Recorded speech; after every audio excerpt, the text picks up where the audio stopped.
ஆகவே தேர்தல் கேட்பது ரணில் விக்ரமசிங்க, அனுரகுமார திசாநாயக்க, சஜித் பிரேமதாச, நாமல் ராஜபக்ச, இன்னும் ஒரு 30 சொச்சம் கேட்கிறார்கள். ஆனால் முஸ்லிம் காங்கிரசினுடைய தலைவர் வந்து அதாவுல்லா தேர்தல் கேட்பதை போன்றுதான் பேசிக் கொண்டிருக்கிறார். ரவுஃப் ஹக்கீம் அவர்களை இப்பொழுது நான் சவாலுக்குட்படுத்துகின்றேன். உங்களுடைய அரசியல் வாழ்க்கையில் தலைவர் அஷ்ரப் அவர்கள் மரணித்ததன் பின்பு உங்களை தலைவராக்கியவர்கள் நாங்கள். அந்த சிறுகளை கூற வரவில்லை. அதன் பிறகு நீங்கள் எடுத்த தீர்மானங்கள் இவை வென்றிருக்கிறது. சும்மா வந்து காரமான ஹாரி அவருடைய கூட்டத்தில் வந்து வெண்டாச்சாம் சஜித். இப்படித்தானே நீங்கள் 2005 ரணிலுக்கு சொன்னீர்கள். அதை மறப்போம். அரசியல் ரீதியாக பேசுவதாக இருந்தால் வாருங்கள். கட்சியில் உங்களுக்கு மூத்தவன் நான். வஹாருதீன் ஆஜியார் தேசிய பட்டியலிலே அவரை தலைவர் எடுப்பதற்கு பேசிக் கொண்டிருந்த வேளை வஹாருதீன் ஆஜியாருக்கு ஆலோசனை சொன்னவர் எப்படி தெரியுமா? மட்டக்களப்பான் நம்பினோம் நாம் எல்லாருக்கும் மட்டக்களப்பான் சொல்றான் என்று சொன்னவர் அதன் பிறகு கட்சிக்குள் வந்து தலைவர் மரணிக்கின்ற அந்த தேர்தலில் உங்களுக்கு தெரியாது, இப்பொழுது நான் ஞாபகப்படுத்துகிறேன், அக்கரை பற்றிலே இருக்கின்ற சில்லறைகள் தேர்தல் தலைவர் அம்பாறையிலே கேட்கிறார். ரவுஃப் ஹக்கீமை நுவா கட்சியிலே மர சின்னத்திலே அவரை அங்கே தலைமை தாங்க நிறுத்தி இருக்கிறார். அன்று தேர்தல் ஆணையகத்திற்கு போக வேண்டிய ஒரு தேவை இருந்தது. அவரும் நானும் ஆணையகத்துக்கு போனோம். அவருடைய தம்பி அவர் ஒரு போஸ்டரை கொண்டு வந்தார். மனவிருந்தது, ஹக்கீமும் இருந்தார், அழகாக இருந்தது. அதனை காட்டிய பொழுது என்னிடமும் காட்டினார். அழகாக இருக்கிறது சொன்னேன். ஒரு 2 மணித்தியாலங்களுக்கு இடையில் தலைவருக்கு அந்த படம் போய் சேர்ந்தது. அப்பொழுது தீமு ஜெயரத்ன அவர்கள்தான் கதிரையினுடைய செயலாளர். கண்டியிலே மரத்தில் கேட்பதென்று தீர்மானம் எடுக்கப்பட்டு விட்டது. இந்த போஸ்டரை கண்ட பொழுது அவர் உடனடியாக சொன்னார், இவனுக்கு வேலை பார்க்கணும். இப்படிதான் அவர் சொன்னது. தீமு ஜெயரத்னைக்கு தொலைபேசியை அழைத்தார். அழைத்து சொன்னார், தீமு, எனக்கு கதிரையில் ஒரு ஆளை போடுவதற்கு நீங்கள் இடம் தர வேண்டும். அவர் சொன்னார், இல்லையே, நீங்க தனியத்தானே கேட்கிறீங்க, பாப்போம் என்று வைத்து விட்டார். அதற்கிடையில் எப்படியோ இந்த கதைகள் போய் எங்களுடைய லிஸ்டை நாங்கள் நிரப்பி விட்டோம், ஒன்றும் செய்ய முடியாது என்று சொன்ன பொழுது அதற்கு போடுவதற்கு தலைவர் எண்ணியது ஒரு டாக்டரை, அவருடைய பெயர் மறந்து விட்டது. என்ன சொன்னார் என்றால், தலைவன் நான் இருக்கிறேன், என்னுடைய படத்தை போடாமல் இவன் இந்த படத்தை அடித்திருக்கிறானே, இவன் கட்சிக்கு பொருத்தமற்றவன். டாக்டர் உதுமால் லபை சாக்கி, இன்னும் பலர் சாக்கி. அப்படி அந்த தேர்தல் நடைபெற்ற பொழுது பெற்ற காலம் தலைவர் அவர்கள் உயிரோடு இருந்திருந்தால் ரவுஃப் ஹக்கீம் என்கின்றவர் அரசியல் வாழ்க்கையே ஸ்தம்பிதமாக்கப்பட்டிருக்கும். நாங்கள் முஸ்லிம் காங்கிரஸிலிருந்து வெளியேறிய பொழுது அதற்கான நியாயம் 37 குற்றச்சாட்டுக்களை முன்வைத்து நாங்கள் வெளியேறிய அந்த காலங்களில் இப்படி ஊடகமும் இந்த பட போட்டிகளும் இருந்திருக்கிறண்டா தம்பி எப்பவையோ கொந்தனை என்று மக்கள் சொல்லியிருப்பாங்க. அப்ப நீங்க அமைச்சு பதவியை பற்றி பேசுகிறீர்கள். நான் மற்ற கூட்டங்களிலும் சொன்னேன், உசைன் பைலாவை ஞாபகம் இல்லையா உங்களுக்கு? சந்திரிகாவிடமே நீங்கள் அமைச்சு கேட்பதற்கு அத்தாவுல்லாவுக்கு கொடுக்க வேண்டாம் என்று ஆரம்பித்த நீங்கள் இப்பொழுது கூட நாங்கள் வருகிறோம், 19க்கும் வருகிறோம், 20க்கும் வருகிறோம், 25 வந்தாலும் கையை வைத்துவதற்கு நாங்கள் ரெடியாக இருக்கிறோம், அவருக்கு அமைச்சு கொடுக்கிறோம். ஏன் உனக்கு இப்படி பயம் என்று அவருக்கு செய்ய தெரியாது.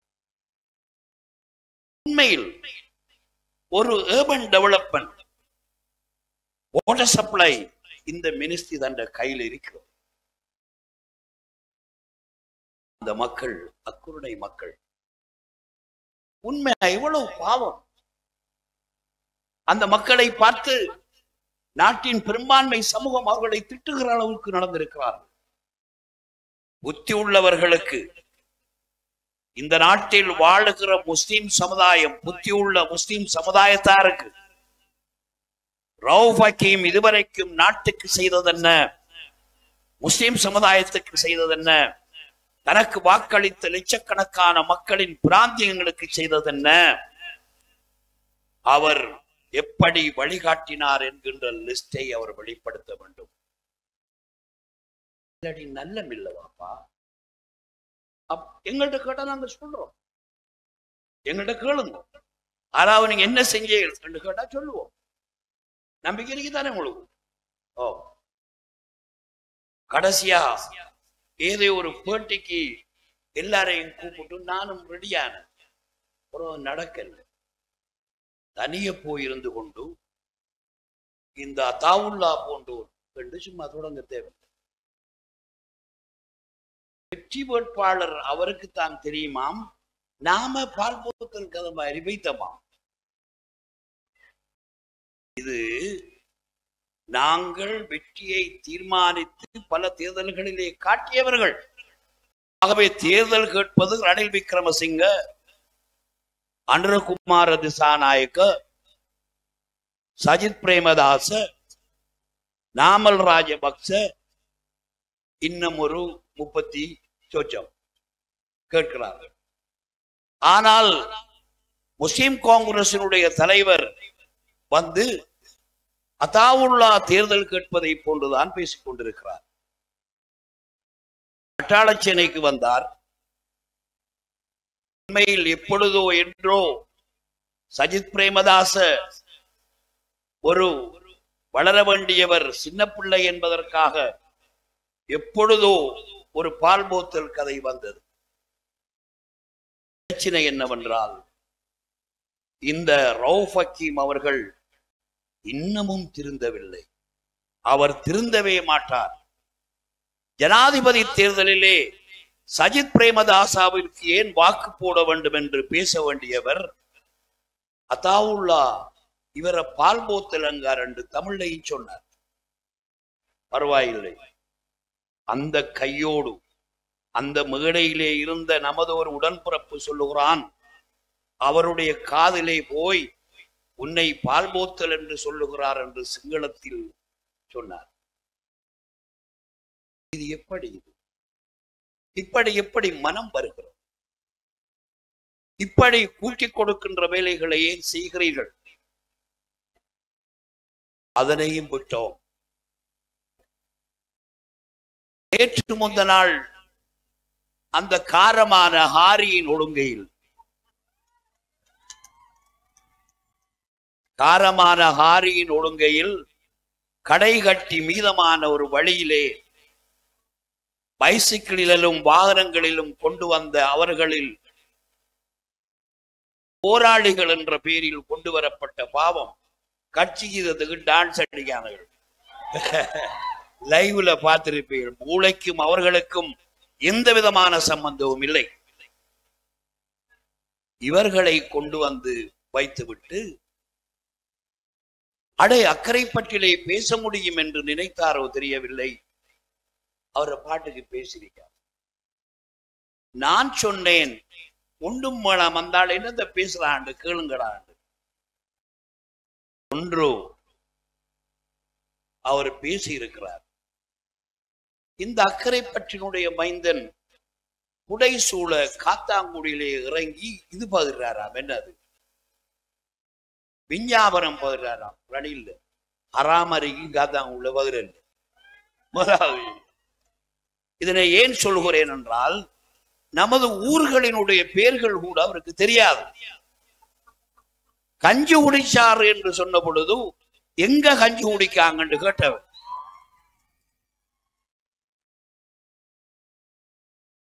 ஜனாதிபதி அவருடைய தேர்தல் விஞ்ஞாபனத்தை எல்லோரும் ஒரே நேரத்திற்கு வீடுகளிலே கொடுங்கள் என்று சொன்னார். நாங்களும் எங்களுடைய பிள்ளைகளை விட்டால் வீடுகள் அந்த நேரம் மாத்திரமல்ல, இன்னமும் கொடுத்து கொண்டுதான் இருக்க போறாங்க. ஜனாதிபதியினுடைய தேர்தல் விஞ்ஞாபனம் மாத்திரமல்ல, நமது நீர்ப்பூங்கா பிரகடனம் மௌலானா சொன்னது, நமது அபிலாஷைகள், நமது பிரகடனங்களை நாங்கள் ஒவ்வொரு வீடுகளுக்கும் கொடுக்க வேண்டும். அதுல எழுதிக்கிறத கவனமா வாசிக்கணும். ஒரு தரத்துல விளங்கை மாட்டா, திருப்பி திருப்பி வாசிக்கணும். மௌலானா அதை விரிவா சொன்னார் ஒன்ற மாத்திரம். இப்படி அதனையும் கொடுக்க வேண்டும் என்று இருக்கின்ற பொழுது லோயிட்ஸ் ஆதல்லப்பை சார் அட்டாளச்சினைக்கும் கொண்டு வந்து போங்க சார் என்று சொன்னார். போற வழியில அங்கு போய் இறங்கினோம். அப்படி இருக்கின்ற பொழுது சம்மாந்துறையில் பழைய ஐக்கிய தேசிய கட்சியின் உடன்பிறப்புகள், இன்னும் தேசிய காங்கிரசின் போராளிகள் எங்கட ஊருக்கு வரலையாண்டு கேட்டாங்க. சம்மாந்துறையில் கூட்டம் நடத்த சென்ற பொழுது அதற்கு முன்னிரவு அவர்கள் தொலைபேசியிலே சொன்னார்கள், சார் அக்கரைப்பட்டில் நீங்கள் எவ்வாறு நடத்துகிறீர்களோ அதே போன்று சம்மாந்துறையில் தலைமை தாங்கி நடத்த வேண்டும் என்ற ஆதங்கத்தை சொன்னார். அதே போன்றுதான் அன்று ஓடோடி போய் அந்த பிள்ளைகளின் அந்த ஆதங்கத்துக்காக நானும் கூட சில நேரம் இறங்கினேன். அதன் பிறகு உண்மையில் ஓட்டமாவடிக்குத்தான் போனேன். அங்கு ஜனாதிபதி வருவதாக இருந்ததனால் அங்கும் அவர்கள், சார் நான் வேறு வேலைக்கு போனேன், இந்த பிரகடனத்தை உங்களோட கையால வாங்க சார், இந்த டவுன்ல கொடுத்து போட்டு போவோம்னு சொன்னாங்க. அதுக்கு இறங்கினேன். காத்தாங்குடிக்கும் ஓட்டமாவடிக்கும் இடையில வித்தியாசம் தெரியாத ஒரு மனுஷன் கட்சிக்கு தலைவர் அறிந்திருக்கார். எப்படி நிலவரம்? இது ஒரு பகடி. இன்னும் ஒரு பகடியும் சொல்லியிருந்தார். அமைச்சு பதவியை கேட்டு நான் டெம்பிள் ட்ரீஸ்ல திரிஞ்சலாம். எந்த ஊர்லடா அமைச்சு பதவி டெம்பிள் ட்ரீஸ்ல கொடுக்கிற? ஜனாதிபதியும் ஜனாதிபதி மாளிகையும் தான் அமைச்சு பதவி கொடுப்பது என்பது அவருக்கு நன்றாக தெரியும். தெரிந்து கொண்டு ஓட்டிக்கிட்டார், போய் மாட்டிக்கிட்டு. இதுதான் நடந்தது. டெம்பிள் ட்ரீஸ்ல போயிருந்தாராம். அவருக்கு நான் கூறுகிறேன், உங்களினுடைய அரசியல் வாழ்க்கையையும் உங்களுடைய அமைச்சு பதவி தொடர்பானவற்றையும் பேச போனால் 2 மணி வரை கூட்டம் நடந்தால்தான் காவாச சொல்லலாம். தலைவர் மரணித்து விட்டார், யார் அடுத்த தலைவர் என்கின்ற பிரச்சனை பேசப்பட்டுக் கொண்டிருக்கிறது. எது எப்படி இருந்தாலும் ஒரு நாட்டினுடைய ஜனாதிபதி அரசியல் என்ன செய்வார்கள்? தன்னுடைய மனைவியை, அவருடைய மனைவியை அல்லது மக்களை பற்றி யோசிப்பார்கள் உடனடியாக. அந்த வகையிலே வேரியல் அவர்களை அந்த லிஸ்டிலே போடுவதற்கு தீர்மானித்தது மாத்திரமல்ல, தலைவர் வைத்திருந்த அமைச்சு பதவியை தான் எடுக்க வேண்டும் என்று எண்ணினார். சந்திரிகாவிடம் தேர்தலுக்கு முந்தியே காலையில் அவ்வல் சுபையில் போய் குந்தியவர் வெறுமனே இஷா அதுக்கு புறவு 10 மணிக்கும் அந்த மனுஷி விரல்ல என்று இறங்கி வந்தார். நமக்கு கதை சொல்றார். இது உண்டு. மௌலானா சொல்வதை போன்று ஒவ்வொரு முறையும் வேறு அஜெண்டாக்களுக்காக யாராவது பின்னே அவருக்கு காத்தடிக்கின்றவர்கள் காரணமாக ஆளும் கட்சியை ஒரு நாளும் அவர் ஆதரிக்க மாட்டார். இது முக்கியமான விஷயம். அவர் ஒரு நாளும் ஆளும் கட்சியை ஆதரிக்கவில்லை. எதிர்த்து நின்று மக்களை பிழையாக வழிநடத்திவிட்டு பிறகு மக்கள் கவலையில் இருந்து ஒரு மாதம் 2 மாதம் போனவுடன் எப்படியாவது தன்னுடைய சில்லறைகளை அனுப்பி ஒரு அமைச்சை கைப்பற்றிக் கொள்வார். இல்லையா? மஹிந்தவிடம் எத்தனை முறை பெற்றார்? இந்த உலகத்துக்கு தெரியாதா எப்படி அவர் பெற்றார் என்று? இன்னும் ஒரு முறை சின்ன பிரச்சனை, சுயேட்சையிலே தேர்தல் கேட்டு உள்ளூராட்சி சபைகளுக்கு தன்னுடைய உண்மையான ஆட்களை கொண்டு வர முடியாமல் உள்ளூராட்சி சட்டத்தை மாற்ற வேண்டும் என்பதற்காக காலிலே விழுந்து அமைச்சு பதவியை எடுத்து அதனையும் நடத்தி முடித்துவிட்டு உடனடியாக வெளியேறினார். இன்னும் ஒரு முறை பட்ஜெட்டில் இரண்டாவது வாசிப்பின் பொழுது அவரும் அமைச்சராக இருந்து கையை தூக்கிவிட்டு மூணாவது வாசிப்பு வருகின்ற பொழுது க்ளோஸ் பண்ணினார். இப்படி அவருடைய அம்மாராவிற்கு ஒரு எல்லை இல்லை. அதனை அவர்கள் புரிந்து கொள்ள வேண்டும். என்னை பேச வைப்பதாக ரவுஃப் ஹக்கீம் நினைத்தால் நான் அடியிலிருந்து வரலாறு சொல்ல வேண்டி வரும் அவருக்கும் அவருடைய அடிவரடிகளுக்கும் என்பதை இந்த இடத்திலே நான் சொல்லிக் கொள்ள வேண்டும். அமைச்சு பதவிகளை பல ஆண்டுகள் பல அமைச்சுக்களை வைத்து செய்து காட்டி விளைந்து மக்களுக்கு கொடுத்து நாம் செய்த அமைச்சையே இவர் நன்றாக செய்கிறார், இது நல்ல அமைச்சு என்று எடுக்கின்ற அளவிற்கு நிலைமையை உருவாக்கியவர்கள். மாலை என்றால் நாம் அல்லாஹ்வுடைய நாட்டம், அதெல்லாம் நடந்ததுதான். நாடு முழுவதும் தேசிய காங்கிரஸ் தலைவருடைய பேர்பலகைகள் இருக்கிறது எத்தனையோ ப்ராஜெக்ட்ல. அதற்கு நாங்கள் ஆசைப்படவில்லை.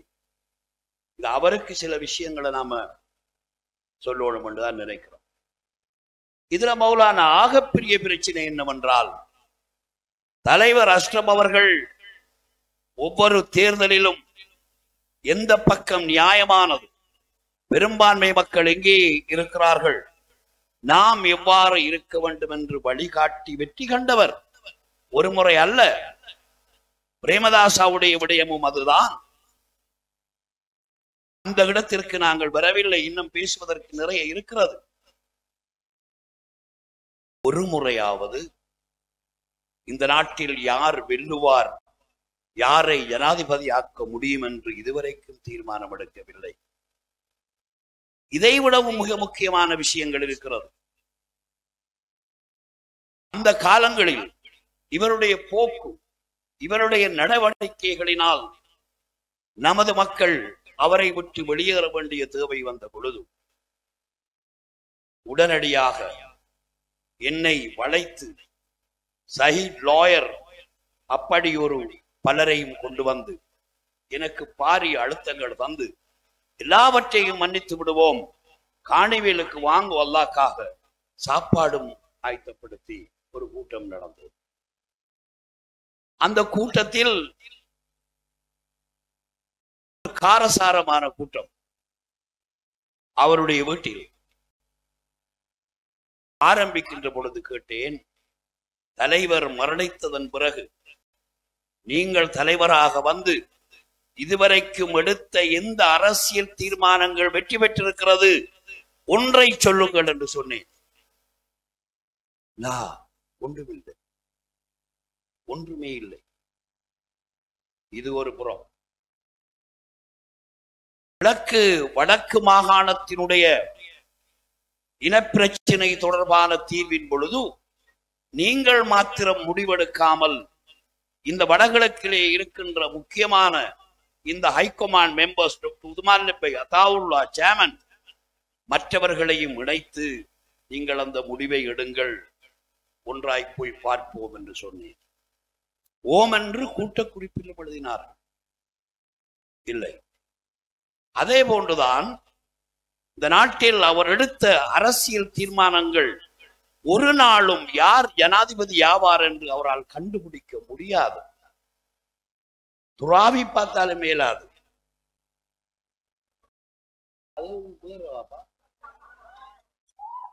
அதை விடுங்க, நம்மட உள்ளாவ அவர் சஜன்ப இப்ப எல்லாம் முடிஞ்சு. இதை நான் ஏன் சொல்லுகிறேன் என்றால், கடைசியாக மக்கள் குறுக்கால நமது மைத்திரிபால சிறிசேனவில் என்னையோ இடிக்க மாதிரி நம்மாக்கள் கண்டு தேனொடுகிற மாதிரி மக்கள் மாறிட்டான். அப்பொழுதுதான் பொத்துவில் கூட்டத்துக்கு வந்து போடுறா பாட்டு அதுல பானாக்கு கீழே வந்த நாவண்ணா போல வந்து ஏறி தொடங்கி அதுல மட்டும்தான் அதுவும் அவர் தீர்மானம் எடுக்கிறார். யார்? மஹிந்த ராஜபக்சேக்கு லவ் லெட்டர் எழுதினார். எங்களை மன்னித்து விடுங்கள், நீங்கள் தான் இந்த நாட்டினுடைய பெரும் தலைவர், நாங்கள் சோதனைக்குள்ளாக்கப்பட்டுட்டோம் என்று பெரிய கடிதம். தேவையா? விடுங்கள்.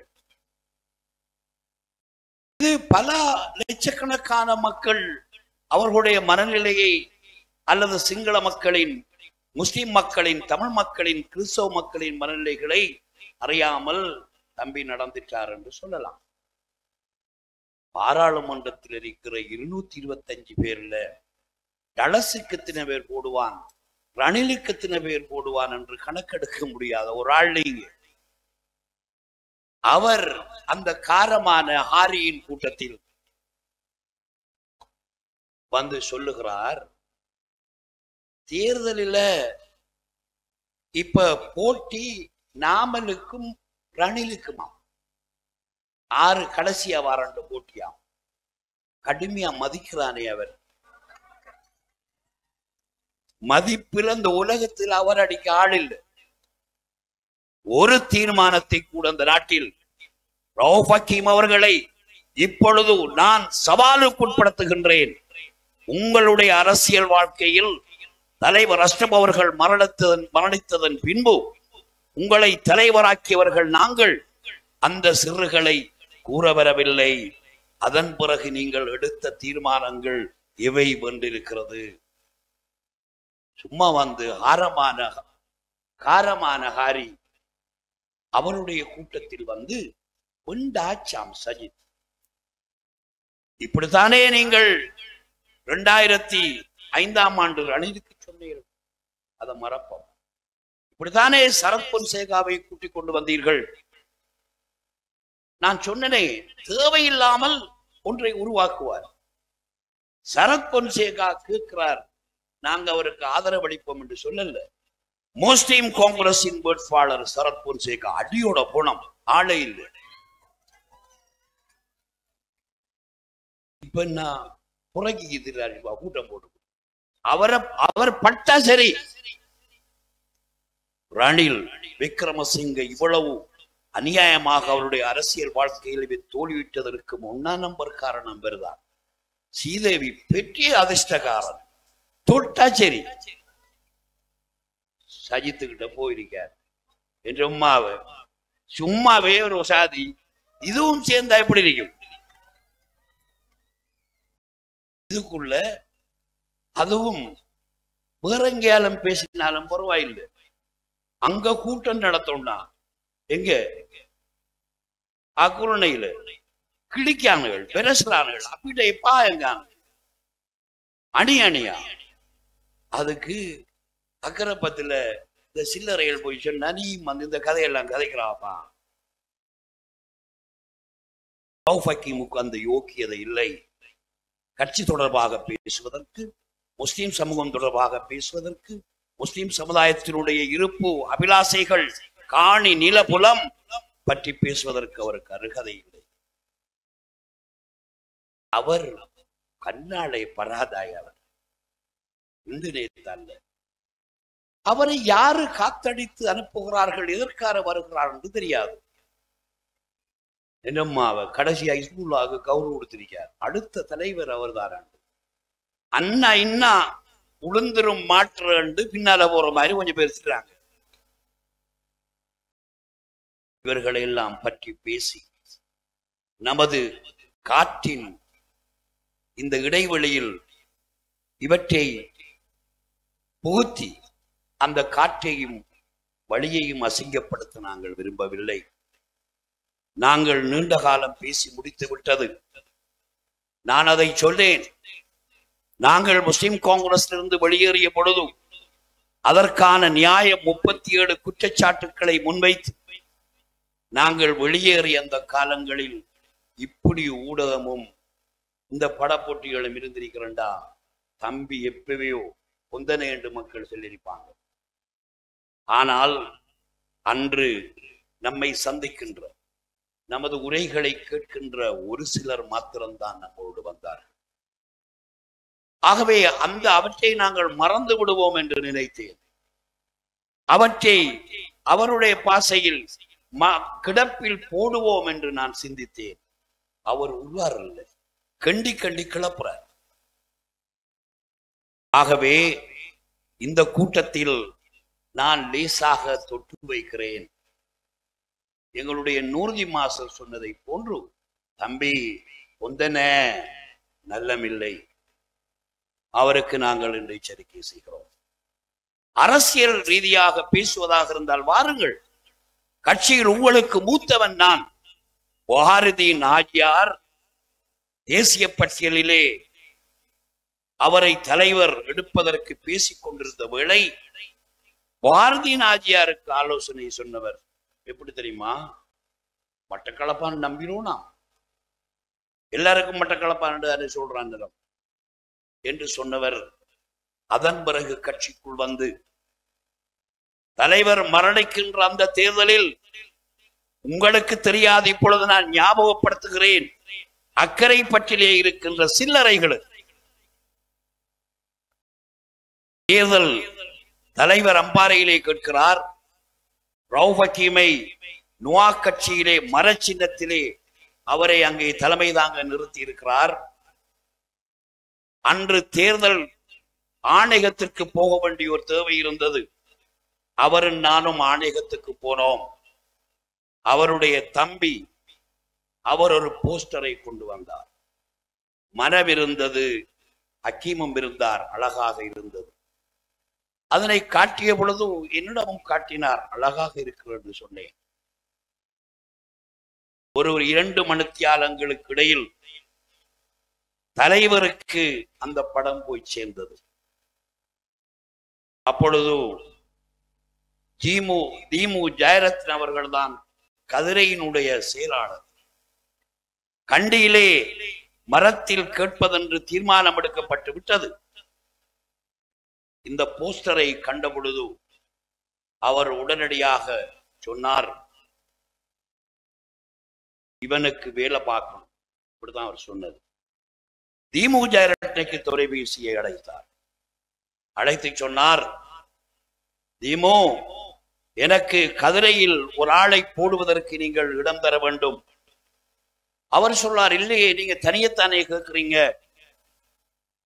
பாப்போம் என்று வைத்து விட்டார். அதற்கிடையில் எப்படியோ இந்த கதைகள் போய் எங்களுடைய லிஸ்டை நாங்கள் நிரப்பி விட்டோம், ஒன்றும் செய்ய முடியாது என்று சொன்ன பொழுது அதற்கு போடுவதற்கு தலைவர் எண்ணியது ஒரு டாக்டரை, அவருடைய பெயர் மறந்து விட்டது.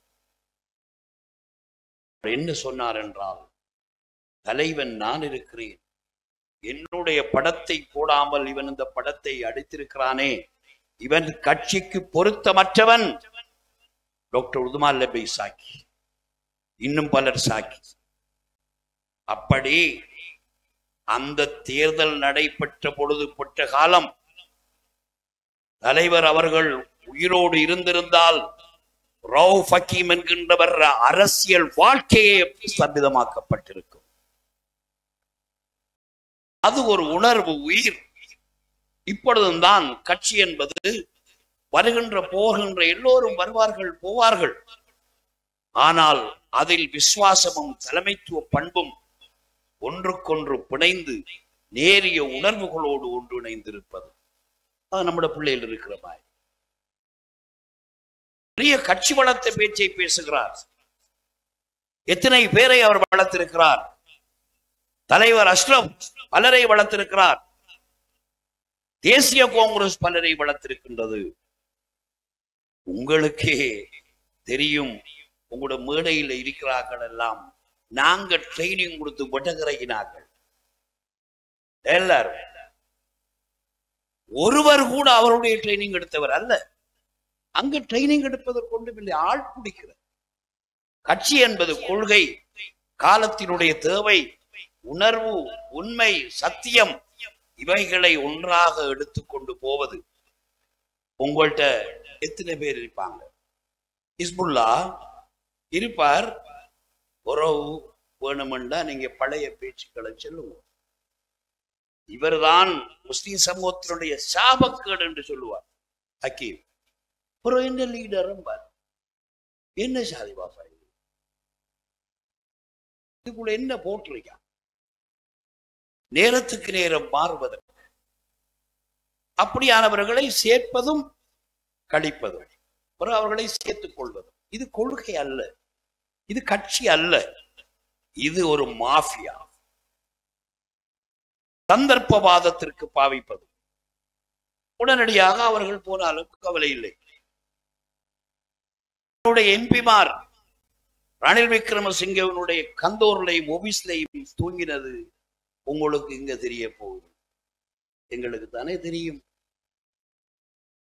அப்ப நீங்க அமைச்சு பதவியை பற்றி பேசுகிறீர்கள். நான் மற்ற கூட்டங்களிலும் சொன்னேன், உசைன் பைலாவை ஞாபகம் இல்லையா உங்களுக்கு? சந்திரிகாவிடமே நீங்கள் அமைச்சு கேட்பதற்கு அத்தாவுல்லாவுக்கு கொடுக்க வேண்டாம் என்று ஆரம்பித்த நீங்கள், இப்பொழுது கூட நாங்கள் வருகிறோம், 19க்கும் வருகிறோம், 20க்கும் வருகிறோம், 25 வந்தாலும் கையை வைத்துவதற்கு நாங்கள் ரெடியாக இருக்கிறோம், அவருக்கு அமைச்சு கொடுத்துருவோம். ஏன் உனக்கு இப்படி பயம்? என்று அவருக்கு செய்ய தெரியாது. உண்மையில் ஒரு ஏர்பன் டெவலப்மெண்ட், வாட்டர் சப்ளை இந்த மினிஸ்ட்ரி தன் கையில் இருக்கிறது. அந்த மக்கள் அக்குருணை மக்கள், உண்மை எவ்வளவு பாவம். அந்த மக்களை பார்த்து நாட்டின் பெரும்பான்மை சமூகம் அவர்களை திட்டுகிற அளவுக்கு நடந்திருக்கிறார்கள். ஆற்றை மறைத்து வீடு கட்டுகின்றவர்களோடு அயோக்கியர்களோடு இருக்கிறார். வெள்ளம் வந்தால் ஊரும் எல்லாமே சொத்துக்கள் எல்லாம் அழிகிறது. அதனை உடைத்து முறைப்படி அதனை செய்வதற்கு அவருக்கு வக்கில்லை. அர்பன் டெவலப்மெண்ட் மினிஸ்டராக இருந்தால் முதலாவது நகர அபிவிருத்தி, 6 இல்லா ஊர் அழகு பால், அங்கே 6 இருக்கிறது. இப்பொழுது வியாபாரம் செய்வது எங்கே என்று ஒரு நகரத்தை உருவாக்க வேண்டும். மக்களை வாழ வைப்பதற்கான நாங்கள் முறையான திட்டத்துடன் ஹவுசிங் ஸ்கீமுகளை செய்ய முடியும். அக்குருணை மக்கள் மாத்திரமல்ல, மத்திய மாகாணத்திலே வாழுகின்ற மக்களுக்கு விட பிரச்சனை இருக்கிறது. தீத்தீங்களா? கல்விக்கு ஏதாவது செய்தீங்களா? உட்கட்டமைப்பு செய்தீர்களா? தலைவர் மரணித்த பொழுது ஒரு தேர்தலிலே முகம் கொடுப்பதற்கு நாங்கள் பல ஊர்களுக்கு போனோம். குருநாகலையில் குருவி கொட்டுவ என்கிற ஒரு ஊருக்கு போறோம். அப்பொழுது போகின்ற காலமெல்லாம் பள்ளி வாசல்ல பெரிய பள்ளி தலைவரை சந்திக்கிறது, குடும்பங்களை சந்திச்சு பேசுறது ஒரு கஷ்டம் மாதிரி தான். பள்ளி தலைவரை கூப்பிட்டோம். யாரு வந்திருக்கிறேன்னு கேட்டா அவங்க முஸ்லீம் காங்கிரஸ். இப்ப பாருங்க, நேரம் இல்லை. பௌசியாஜி பஸ் தந்து, பௌசியாஜி ரோட்டுக்கு சல்லியும் தந்து நாங்க அந்த வேலையை செஞ்சு கொண்டிருக்கோம். இப்ப எங்களுக்கு பேச நேரம் இல்லை. ஆனால் இருந்து அந்த மக்களை சந்தித்து அவர்களை ஒன்றாக்கிவிட்டு தலைவரிடத்திலே சொன்னேன், அமைச்சுகள் எடுப்பதாக இருந்தால் மக்களுக்கு செய்யக்கூடிய அமைச்சுக்களை கேட்டெடுத்து செய்ய வேண்டும் என்று சொன்னேன். அவரும் வென்றவுடன் பிஸ்மி சொல்லி அவரும் கேட்டு இந்த வர்த்தக வியாபாரம் தான். கடுமையா தெரியுமே அவருக்கு வர்த்தக வியாபாரம். நாட்டுல கடுமையா செய்தவர் தானே, ஒன்றும் செய்யவில்லை. நகர அபிவிருத்தி நீர்வளங்கள் அமைச்சு என்று சொல்லி அம்பாறை மாவட்டத்திற்கு அவர் மினிஸ்டர் வார நேரம் எல்லாம் நாம கட்டின பழைய பில்டிங்களுக்கு பெயிண்ட் அடிக்கிற துறக்கிற பிள்ளைகள் கை அடிக்கிறப்பையோ தலைவர் திறந்துட்டாரு. கல்முனையில் இப்படி 3 தரம் திறந்திருக்காரு ஒரு விசை. நாங்க ரோட்டுகளை திறக்க போகல. இந்த உதுமால போய் அமைச்சர் கொடுத்து போடுவோம், அந்த கெஞ்சிவார் வாங்க வாங்க வந்து போய் துறவாப்பா. மக்களுக்கு தெரியும் தான். நேற்று முந்த நாள் ஒரு டீமோடு சாய்ந்தமதிலே இருந்து ஒருவரும் வந்தார், முஷர்ரஃபும் இருந்தார். அவர் சொன்னார், சேர்ற பேர் எங்க போனாலும் கவுல்லா சார் எங்களுக்கு செய்தார் என்று ஒவ்வொரு ஊரிலும் சொல்றாங்க. அது உண்மைதான். அங்கேயும் நாமான் செய்திருக்கிறோம். சாய்ந்த மரதுக்கு எவ்வளவோ செய்திருக்கிறார் சார், ஆனா ஒன்றும் வெளியே வரல. இப்ப வந்து வெடிச்சுட்டு என்னடாப்பா செய்த? அது தேவை வருகின்ற பொழுது இப்ப மையத்தடக்குவது என்பது ஃபர்லு கிஃபாயா.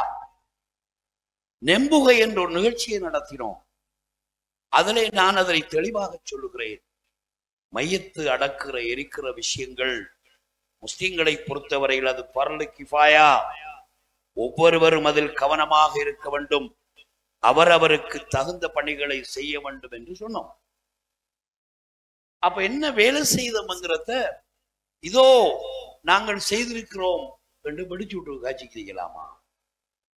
எங்களுடைய பணியை மௌலானா இன்னும் சொல்ல வேண்டி இருக்கும். இப்பொழுது ஜனாதிபதி ரணில் விக்ரமசிங்க இப்பொழுது இருக்கின்ற நீதி அமைச்சர் அலி சப்ரியை வைத்துக் கொண்டு சொல்லுகிறார், அடக்குவதற்கும் எரிப்பதற்கும் விரும்பியவாறு செய்வதற்கு சட்டம் உருவாக்க வேண்டும் என்று. நாங்கள் அதை டிராப்டிங் செய்தோம். எந்த இடத்துல இது இப்படி கொண்டு வரப்பட வேண்டும் என்று டிராப்ட நாங்கள் செய்தோம். அதற்கு முதல் தனியார் விரநிலையில இது சட்டத்துக்கு முரணானது, ஆகவே இதனை நிறுத்த வேண்டும் என்று பார்லிமென்ட்டில் கொண்டு பாராளுமன்றத்துக்கு அனுப்புவது சட்டம் இயற்றுவதற்கு. அதனை நாங்கள் முறையாக செய்தோம்.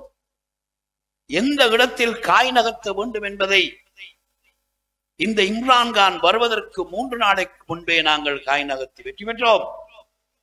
வரட்டு முன்னுக்கு நாங்க செஞ்சாங்க.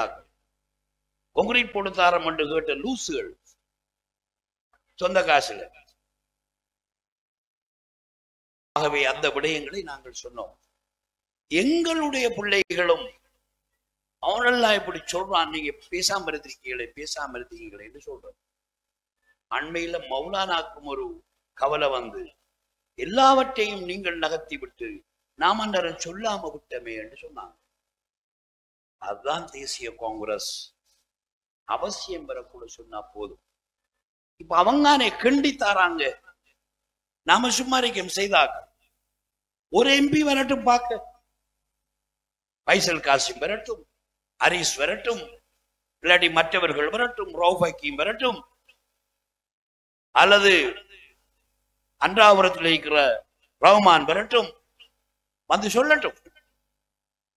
ஆனால் நான் சொன்னேனே, தாக்கி புடவை வாங்கி கொடுத்து போட்டு பிடிச்சு விட்டு அம்மாவுக்கு புடவை வாங்கி கொடுத்துட்டு, அது நம்முடைய கடமை, ஒவ்வொருவருக்கும் இருக்கின்ற கடமை. நாங்க செய்தோம். ஆனால் அவர்கள் கெல்லி போட்டு தருவதனால் நாங்கள் லெவல் அடிக்க வேண்டிய தேவை இருக்கிறது. சுழி கலப்ப போட வேண்டி இருக்குது. நாங்க அப்படி கெல்லி இருக்காங்க. அதுபோன்றுதான் ரவுஃப் ஹக்கீமை பற்றியும் கட்சியை பற்றியும் சுமார் 20 ஆண்டுகளுக்கு முன் நாங்கள் பேச வேண்டிய தேவைகள் இப்பொழுது இருக்கிறது. கெல்ல வேண்டாம், நாட்டம் பெறும் என்பதை அவர்களுக்கு தெளிவாக இந்த இடத்திலே கூறிவிட்டு, கிழக்கு மாகாணத்தின் ஒவ்வொரு உடன்பிறப்புகளும் நாம் எப்பொழுதும் அரசாங்கத்திற்கும் பெரும்பான்மை மக்களுக்கும் மற்றவர்களுக்கும் எதிரியாக துண்டித்து நமது உறவுகளை இல்லாமல் செய்து, ஒன்று பிரதேசவாதம், யா அல்லாஹ், அல்லாஹ் பெரும் தண்டனைகளை இவர்களுக்கு கொடுப்பான், காப்பாற்றணும். நம்முடைய புள்ளதானே ரவுபக்கி மண்டார். ஊர்களை பிரிப்பது, அட்டாளச்சேனையில் போய் பக்கத்து ஊர் என்று சொல்றது, ஏண்டா வாய்க்கு என்னடா அவலா சொல்லண்டா அக்கறை பத்தண்டு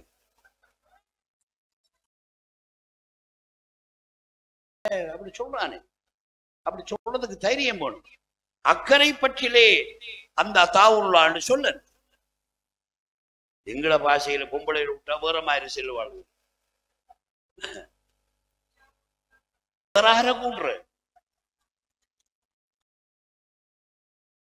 இப்ப நம்முடைய ஊர்கள்ல பொண்டுகள் சாமான ஒத்துரிமைக்கு இல்ல, படம் காட்டுறாங்க. சாமானாதரு நாம என்னதுக்கு அவளை பத்தி கட்சி நம்மளுக்கு இருக்க பிரச்சனை ஆனாது.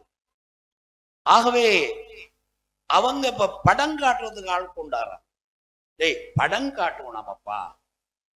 சஜித் பிரேமதாசாவுக்கு வாக்கு போடுவதற்கான காரணம் என்று சொல்ல, அதாவது அதாகப்பட்டது அதுவானது என்று எப்ப முடிக்கிறது? ஒரு இடத்தில் ஒரு பேட்டியில் ஒரு உருப்படியான பேச்சுக்களை கருத்துக்களை சொல்லியிருக்கிறீர்களா? பானையில இருந்தா தானே அகப்பையில வெறும் பானை கடகடக்குன்னு அப்புறம் எப்படி வார ஆப்பையை ஓட்டுக்கிறீ படிச்சு விட்டுக்கிறீங்க சத்தம் போட வைத்துக் கொண்டு. இவைகளில் இந்த காலத்தில் நாங்கள் பகடியாக நினைத்துக் கொண்டாலும் புத்தி உள்ளவர்களுக்கு, இந்த நாட்டில் வாழுகிற முஸ்லிம் சமுதாயம், புத்தியுள்ள முஸ்லிம் சமுதாயத்தாருக்கு ரவுஃப் ஹக்கீம் இதுவரைக்கும் நாட்டுக்கு செய்ததென்ன, முஸ்லிம் சமுதாயத்துக்கு செய்ததென்ன, தனக்கு வாக்களித்த லட்சக்கணக்கான மக்களின் பிராந்தியங்களுக்கு செய்ததென்ன, அவர் எப்படி வழிகாட்டினார் என்கின்ற லிஸ்டை அவர் வெளிப்படுத்த வேண்டும். நல்ல இல்லவாப்பா, எங்கள்கிட்ட கேட்டா நாங்க சொல்றோம். எங்கள்கிட்ட கேளுங்க, அதாவது நீங்க என்ன செஞ்சீங்க கேட்டா சொல்லுவோம். நம்பிக்கை தானே உங்களுக்கு. ஓ, கடைசியா ஏதோ ஒரு பேட்டிக்கு எல்லாரையும் கூப்பிட்டு நானும் ரெடியான ஒரு நடக்கல, தனிய போயிருந்து கொண்டு இந்த அத்தாவுல்லா போன்றோர் என்று சும்மா தொடங்க தேவை. வெற்றி வேட்பாளர் அவருக்கு தான் தெரியுமாம், நாம பால் போத்தல் கதை மாதிரி வைத்தமாம். இது நாங்கள் வெற்றியை தீர்மானித்து பல தேர்தல்களிலே காட்டியவர்கள். செய்திகளை உடனுக்குடன் தெரிந்து கொள்ள உடனே சப்ஸ்கிரைப் பண்ணுங்க.